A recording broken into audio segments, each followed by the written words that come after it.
Hi hello guys అందరికీ నమస్తే. నేను మీ BTR. Welcome to BTR film laboratory. Bigg Boss season 9 episode 29 updates చూద్దాం. నేను నామినేషన్స్ అయితే జరిగినాయి.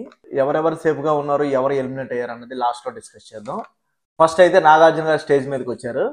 ప్రీవియస్ గా జరిగిన ఎన్నో టాస్కుల్లో ఫిజికల్ గా స్ట్రాంగ్ గా ఉన్న రీతు అండ్ సంజనాకి ఒక ఫిజికల్ టాస్క్ ఒక్కటి కూడా రాలేదని చెప్పి నాగార్జున గారు షీల్డ్ టాస్క్ ఒకటి ఇచ్చారు. అందులో రీతు గారును సంజన గారు పార్టిసిపేట్ చేయడం జరిగింది. బట్ ఏంటంటే సంజన గారు ఓడిపోయారు. అక్కడ రీతు గెలిచింది. సంజన గారు కొద్దిగా వీక్ అయ్యి ఉండొచ్చు, ఎందుకంటే తను ప్రెగ్నెన్సీ నుంచి రీసెంట్గానే బయటకు వచ్చారు కాబట్టి కొంచెం బాడీ అంతా కొద్దిగా వీక్గా అనిపించవచ్చు. బట్ ఆవిడ మెంటల్గా చాలా స్ట్రాంగ్ ఆవిడ కంపారిటివ్లీ రీతు చౌదరి. బట్ ఫిజికల్గా ఏంటంటే కొంచెం ఆవిడకి హెల్త్ ఇష్యూస్ ఉండటం వల్ల ఆవిడ ఓడిపోవాల్సి వచ్చింది. బట్ ఎనీవే ఏదైనా సరే గెలుపు గెలిపే. రీతు గారు చాలా బాగా ఫైట్ చేశారు. కామనర్స్కి ఎంటర్టైన్మెంట్ చేయడం రావట్లేదు అని చెప్పి నాగార్జున గారు శ్రీజాకును దివ్యాకి ఒక టాస్క్ ఇచ్చారు. హౌస్లో కొంతమంది మెంబర్స్ని మీరు ఇమిటేట్ చేయాల్సి వస్తుంది. మీ ఇష్టం, మీరు ఎవరిని సెలెక్ట్ చేసుకుంటారో సెలెక్ట్ చేసుకోండి. బట్ ఏంటంటే మీరు యాజ్ ఇట్ ఈస్గా ఇమిటేట్ చేయాల్సిన అవసరం లేదు. ఎంతో కొంత ఇమిటేట్ చేసి మమ్మల్ని నవ్వించండి చాలు అనే రీతిలో ఆయన చెప్పడం జరిగింది. శ్రీజ సుమన్ గారిని సెలెక్ట్ చేసుకుంది. సుమన్ శెట్టి గారు బాడీ లాంగ్వేజ్ ఏంటి, ఆయన ఎలాగైతే ఇంతకుముందు నామినేషన్స్లో దివ్య, ఇంతకుముందు నామినేషన్స్లో ప్రియా అతన్ని నామినేట్ చేసినప్పుడు ఎలా రియాక్ట్ అయ్యారు అన్నది శ్రీజ యాజ్ ఇట్ ఈస్గా కంటెంట్ అయితే దింపేసింది. కాకపోతే ఏంటంటే బాడీ లాంగ్వేజ్ దగ్గర కానీ ఆ వాయిస్ మాడ్యులేషన్ దగ్గర కానీ కొద్దిగా వెనకబడింది. బట్ ఎనీవే చాలా బాగా ట్రై చేసింది. ఎందుకంటే వాళ్ళు కామనర్స్, వాళ్ళు ఎంటర్టైన్మెంట్ ఫీల్డ్కి చాలా దూరంగా ఉండే మనుషులు. బట్ ఈ మాత్రమైనా సరే ట్రై చేసింది. ఇంకా బట్ ఒకటి ఏంటంటే మనిషి అనుకుంటే ఏదన్నా చేయగలడు అన్నది నాగార్జున గారు ప్రూవ్ చేద్దామనే వీళ్ళతో చేయించడం జరిగింది. ఎందుకంటే ఎంటర్టైన్మెంట్ అనేది మనం ఒక గిరి గీసుకొని దాంట్లో ఉంటాం. నేను ఇంతే, నేను సెటిల్డ్ పర్ఫార్మెన్స్, నేను సెటిల్డ్ పర్సను, నా క్యారెక్టర్ ఇదే అని చెప్పి అనుకుంటాం. బట్ ఎప్పుడు కూడా ఒక మనిషి ఎప్పుడు కూడాను క్లైమేట్ తగ్గట్టు ఉండాలి. అంటే ఇట్స్ లైక్ సిచ్యువేషన్ తగ్గట్టు చేంజ్ అవుతూ ఉండాలన్నమాట. నేను ఇలాగే ఉంటాను అనుకుంటే కనుక కొన్ని గేమ్ షోస్లో వర్కౌట్ అవ్వదు అది. సో దాని నుంచి బయటకు తీసుకురావడం కోసం దివ్యాకి కానీ శ్రీజాకి కానీ ఒక ఆపర్చునిటీ లాగా ఇచ్చారు. వాటిని వాళ్ళు బాగా యూటిలైజ్ చేసుకున్నారు. దివ్యాకి ఛాన్స్ వచ్చినప్పుడు దివ్య డీమాన్ని సెలెక్ట్ చేసుకుంది. డీమాన్ బాడీ లాంగ్వేజ్ ఏంటి, రీతి దగ్గర ఎంత సాఫ్ట్గా ఉంటాడు, లేకపోతే మేల్ పర్సన్స్ దగ్గర ఎంత హార్డ్గా ఉంటారు అన్నది బాగా చేసింది. రీతు దగ్గర ప్రతిసారి కూడా ఒక ఫుడ్ విషయం దగ్గర ఎలాగ ప్యాంపరింగ్ చేస్తాడు ఏంటి అన్నది క్లియర్గా చేసింది. సరిపోయింది అక్కడికి. దివ్య గారు మీలో ఈ యాంగిల్ మేము ఎక్స్పెక్ట్ చేస్తున్నాం, బాగా చేశారు, మమ్మల్ని ఎంటర్టైన్ చేశారు, ఇంకా బాగా చేయాలి. మీరు అనుకుంటే ఏదన్నా చేయొచ్చు. మీరే కాదు, ఈ ప్రపంచంలో ఎవ్వరు ఏమనుకున్నా సరే అవ్వచ్చు, చెయ్యొచ్చు. ఎందుకంటే దానికి కావాల్సింది ఏంటంటే ప్రాక్టీస్, ప్లానింగ్, అంతే. ప్రాపర్ ప్లానింగ్ ఉండాలి. బట్ ఏంటంటే కొంతమందికి పరిస్థితులు అనుకరించగా కొంచెం లేట్ అవుతుంటుంది. నో ప్రాబ్లం, వస్తుంది. ప్రయత్నం మాత్రం చేయాలి, అంతే. ప్రయత్నం చేయకుండా అలా ఉండిపోతే తప్పు. దివ్య భరణి గారిని కూడా యాక్ట్ చేసింది, బాగానే యాక్ట్. అంటే ఆయన యాక్టివిటీస్, తనుజాతో ఎలా ఉంటాడు, ట్యాబ్లెట్స్ ఇచ్చేటప్పుడు ఎలా బిహేవ్ చేస్తాడు, నైట్ పడుకునేటప్పుడు ఎలా బిహేవ్ చేస్తాడు ఏంటి అనేది చాలా బాగా యాజ్ ఈజ్గా దింపేసింది. ఇదంతా ఏంటంటే వీళ్ళు కంటెంట్ ఎక్స్ప్లెయిన్ చేయడానికి ట్రై చేస్తారు. ఎందుకంటే వీళ్ళు నాట్ ఎంటర్టైనర్స్. వీళ్ళు ఓన్లీ అక్కడ ఏంటంటే వాళ్ళు చూసింది చెప్తారు, అంతే. హౌస్లో రిలేషన్షిప్స్ ఎప్పుడు కూడాను పర్మనెంట్ కాదు. మీరు ఎక్కువ అనవసరంగా ఎమోషన్ అయిపోయి గేమ్ ఆడట్లేదు, ఒకరి కోసం ఒకరు ఓవర్ థింక్ చేస్తున్నారు, ఇది కరెక్ట్ కాదు, మేము అక్కడ పెట్టిన పర్పస్ వేరు అని చెప్పి ప్రూవ్ చేయడం కోసం నాగార్జున గారు తనుజాకును భరణి గారికి ఒక టాస్క్ లాగా ఇచ్చారనమాట. కరెక్ట్, వాళ్ళిద్దరికి ఇదే కరెక్ట్. ఎందుకంటే వాళ్ళిద్దరూ, ఈయన ఒక పెదరాయిడ్ లాగా ఫీల్ అవుతాడు, ఆవిడేమో నేనే ఎమోషనల్ పర్సన్ని, క్షేమం ఖర్చినా కూడా ఏడుస్తాను నేను అనే యాటిట్యూడ్లో తను ఉంటుంది. సో వీళ్ళిద్దరిని బయటకు తీసుకురావడం కోసం ఆయన ఒక మాస్టర్ ప్లాన్ లాగా చేశారనమాట. అంటే మీ థింగ్స్, ఒకరి థింగ్స్ ఒకరు కొన్ని తీసుకొని బ్రేక్ చేయాల్సి వస్తుంది, ఎమోషనల్ బాండ్ అనేది బ్రేక్ చేయాలని చెప్పి ఆయన అనుకున్నాడు. బట్ ఇక్కడ కూడా వాళ్ళు ఏంటంటే మేము ఇంతే సాఫ్ట్గా ఉంటామని చెప్పి చిన్న చిన్నవి ఏదో కొద్దిగా బ్రేక్ చేసుకొని గేమ్ ఇంకా ప్రాపర్గా స్టార్ట్ చేయట్లేదు, ప్రాపర్గా ఆడట్లేదు కూడా. వాళ్ళు గేమ్ ఆడడం కోసం బయట ఎంతమంది వెయిట్ చేస్తున్నారంటే ఆ ఆపర్చునిటీ మాకు దొరకలేదని చెప్పి చాలామంది దేవుడు ప్రార్థిస్తున్నారు. అలాంటి గేమ్ షో అది. బట్ ఆ గేమ్ షోలో వీళ్ళకి ఆపర్చునిటీ వచ్చినప్పుడు వీళ్ళు అక్కడికి వెళ్ళిన తర్వాత రిలేషన్షిప్స్ డెవలప్ చేసుకొని, ఎమోషన్స్ డెవలప్ చేసుకొని, అందులో ఇరుక్కొని అంత అవసరమే లేదు అసలు.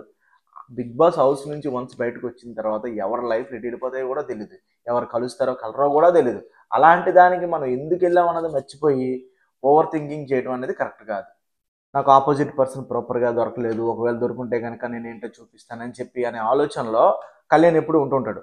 సో వాళ్ళిద్దరికి డీమాన్ అండ్ కళ్యాణ్ యొక్క ఆలోచనలు కానీ లేకపోతే వాళ్ళు అనుకుంటున్న ఓవర్ ఇమాజినేషన్ బ్రేక్ చేయడం కోసం నాగార్జున గారు వాళ్ళకి స్మార్ట్ టాస్క్ అనేది ఒకటి ఇచ్చారనమాట. అందులో ఏంటంటే వాళ్ళ యొక్క స్మార్ట్నెస్ ఎలా ఫైండ్ చేయాలనేది ఈజీగా తెలిసిపోతుంది, వాళ్ళ యొక్క స్మార్ట్నెస్ ఎంత ఉందన్నది ఈజీగా తెలిసిపోతుంది. సో దానికి ఎగ్జాంపుల్ కొన్ని టాస్క్లు ఇచ్చారనమాట. అంటే కొన్ని ఒక 5 థింగ్స్ ఒక పిక్చర్లో డిఫరెన్స్ ఉంది, అవి మీరు కనిపెట్టండి. నెక్స్ట్ లేకపోతే కనుక ఒక రూట్ మ్యాప్ లాగా ఇచ్చి ఆ రూట్ మ్యాప్ నుంచి స్టార్ట్ నుంచి ఎండ్కి ఎలా వచ్చిందో చెప్పండి. ఇలా టాస్క్లు ఇచ్చినప్పుడు ఇద్దరు కన్ఫ్యూజ్ అయ్యారు, ఇద్దరు మిస్టేక్స్ చేశారు. దానివల్ల ఏంటంటే ఇద్దరికి ప్లానింగ్ లేదు, ఇద్దరికి అబ్జర్వేషన్ లేదు, ఇద్దరికి ఫోకస్ లేదని చెప్పి క్లియర్గా తెలిసిపోయింది. మీరు ఓవర్ థింకింగ్ చేసుకుంటున్నారు, మాకు మేమే స్మార్ట్, మేము ఆల్ఫా మేలు అని చెప్పి ఫీల్ అవ్వడం కరెక్ట్ కాదని చెప్పి క్లియర్గా అర్థమైంది అనమాట. పవన్ గెలిచాడు ఓవర్ కళ్యాణ్ మీద, ఓకే. బట్ ఏంటంటే 3 టాస్క్లు ఇచ్చినప్పుడు 3 మీరు స్మార్ట్ అయితే అట్లీస్ట్ యావరేజ్గా 2 గెలవాలి కదా, 2 గెలవలేకపోయారు, 1 గెలిచారు. 1 తప్పదు కాబట్టి ఏదో గెలిచారు అంతే, అది కూడా ఏదో ఈజీగా. సో ఇకనైనా సరే మేము స్మార్ట్ అని మీరు ఫీల్ అవ్వకూడదు, ఆడియన్స్ చెప్పాలి మీరు స్మార్ట్ అని చెప్పి. మేము ఆల్ఫా మేల్ అని చెప్పి మీరు ఫీల్ అవ్వకూడదు, ఆడియన్స్ చెప్పాలి మీరు ఆల్ఫా మేల్ అని. ఇప్పుడు నామినేషన్ లిస్ట్ చూద్దాం. హరీష్ గారు, శ్రీజ, రీతు, దివ్య, సంజన, ఫ్లోరా 3. వీళ్ళ 6 నామినేషన్స్లో ఉన్నారు. ఈ 6లో 5 నామినేషన్స్లోంచి సేఫ్ అయ్యారు. 1 పర్సన్ మనం అనుకున్న పర్సనే, మనం ప్రెడిక్ట్ చేసిన పర్సనే నిన్న హౌస్ నుంచి ఎలిమినేట్ అయ్యి బయటకు వెళ్ళిపోయాడు. హరీష్ గారు స్టేజ్ మీదకి వెళ్ళిన తర్వాత ఆయన కొంతమందికి white mask and black mask అనేది ఇవ్వడం జరిగింది. బ్లాక్ మాస్క్ ఇచ్చినప్పుడు ఫస్ట్ పర్సన్ ఎవరికి ఇచ్చారంటే భరణి గారికి ఇచ్చారు. భరణి గారు మీరు ఇంకా మీ పొటెన్షియల్ అనేది బయటికి తీసుకురావట్లేదు, మీరు ఆడుతున్నారు కానీ మీ ఫేస్ మాస్క్ వేసుకుని ఆడుతున్నారని చెప్పి ఒక స్టేట్మెంట్ లాగా పాస్ చేశారు. బట్ ముందు వారాలు ఆయన బిహేవియర్ ఏంటి, ఆయన యొక్క ఆలోచన ఏంటి అన్నది తెలుస్తుంది మనకి. ఎమాన్యుయల్కి డీమాన్కి కూడాను బ్లాక్ మాస్క్ ఇచ్చారు. ఎమాన్యుయల్ గారు స్పాంటేనియస్గా చాలా బాగా ఆడుతున్నారు, చాలా బాగా కామెడీ క్రియేట్ చేయగలుగుతున్నారు అని చెప్పారు. బట్ ఏంటంటే ఆయన ఒరిజినల్ ఇది కాదు, ఒరిజినల్ ఏదో ఉంది, ఏదో ఆయన మంచి బాలుడు అని నిరూపించడం కోసం లేకపోతే మంచి బాలుడు అని చెప్పి అనిపించుకోవడం కోసం ఆడుతున్నట్టు తెలుస్తుందని చెప్పి అన్నాడు. అది కూడా చూడాలి. నెక్స్ట్ డీమాన్ నీలో చాలా పొటెన్షియల్ ఉంది, నీలో ఏంటంటే కొద్దిగా స్ట్రాటజీస్ కానీ లేకపోతే కనుక నీ ఫుల్ పొటెన్షియల్ అనేది బయటకు తీస్తే నిన్ను కొట్టేవాడే లేడు అని చెప్పాడు. అది నిజమే కూడా. ఇంకా డీమాన్లో ఏదో ఉంది, మ్యాజిక్ ఉంది, లోపల విల్ పవర్ ఉంది, ప్లానింగ్ ఉంది, స్ట్రాటజీ ఉంది, మొత్తం బయటకు తీసుకురావాలి. అప్పుడే అయిపోలేదులే, ఇంకా 2 months ఉంది కదా. సో నెమ్మదిగా బయటకు వస్తుంది, మనం కూడా వెయిట్ చేయాలి. మొత్తం ఒకేసారి చూపిస్తే కంటెంట్ ఇంకా ఏముంటుంది, ఎంటర్టైన్మెంట్ ఏముంటుంది, ఇంట్రెస్ట్ పోతుంది కదా. సో అప్పుడే కాదు, ఆయన ఒపీనియన్ ఆయన చెప్పేలే, ప్రాబ్లం ఏం లేదు. శ్రీజాకి, కళ్యాణ్కి, తనుజాకి వైట్ మాస్క్ ఇచ్చాడు. సో శ్రీజ యాజ్ యూజువల్గా నువ్వు పాయింట్లెస్గా మాట్లాడుతున్నావు, బట్ జెన్యున్గా ఆడుతున్నావు, నువ్వు ఏదైతే ఫీల్ అవుతున్నావు అదే చెప్తున్నావు అని చెప్పాడు. అది ఓకే, అది నిజమే. అది ఎందుకంటే శ్రీజ ఇప్పుడు కర్నింగ్ యాటిట్యూడ్ అయితే మనకు కనిపించలేదులే.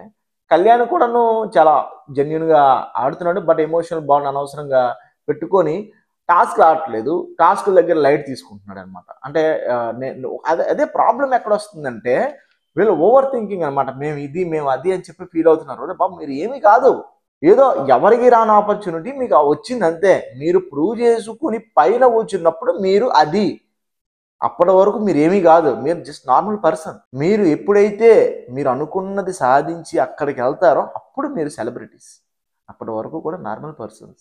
ఇకపోతే తనుజ, తను ఏడ్చినా, అలిగినా, బాధపడినా, ఏది చేసినా జెన్యూన్. కంప్లైంట్ ఏంటంటే అన్నిటికీ ఓవర్ రియాక్ట్ అవ్వద్దు, అన్నిటికీ ఎమోషన్స్ అనేది లూజ్ అవ్వద్దు, అన్నిటికీ కన్నీరు కాచొద్దు అన్నది పాయింట్. ఆవిడ జీవితంలో తెలుసుకోదు ఆవిడ. బట్ ఆవిడకి ఒక సైడ్ ఉంది, అదర్ సైడ్ ఉంది, నవ్వితే చాలా బాగుంటుంది ఆవిడ. బట్ ఆవిడకి తెలియదు, ఆవిడని కిక్ స్టార్ట్ చేసేవాళ్ళు లేరు. సో ఎనీవే, హరీష్ గారు అయితే వెళ్ళిపోతూ బ్లాక్ మాస్క్లు, వైట్ మాస్క్లు కొంతమంది 6 ఇచ్చారు. ఎనీవే, ఇప్పుడు వీళ్ళ ఆటని కరెక్ట్ చేసుకొని బాగా ముందుకెళ్తే హ్యాపీ, లేకపోతే కనుక బయటకు వచ్చేస్తారు. సో ఇది గాయ్స్ ఈరోజు అప్డేట్ రివ్యూ. మీకు నచ్చిందని అనుకుంటున్నాను. Thank you for watching. Subscribe చేసుకోకపోయినా పర్వాలేదు, చేసుకుంటే బోనస్ అనుకోండి, కానీ చూసి లైక్ చేసి కామెంట్ చేయండి. దానివల్ల నాకు ఎంతో కొంత ప్లస్ ఉంటుంది. అంతే. Thank you. జై హింద్.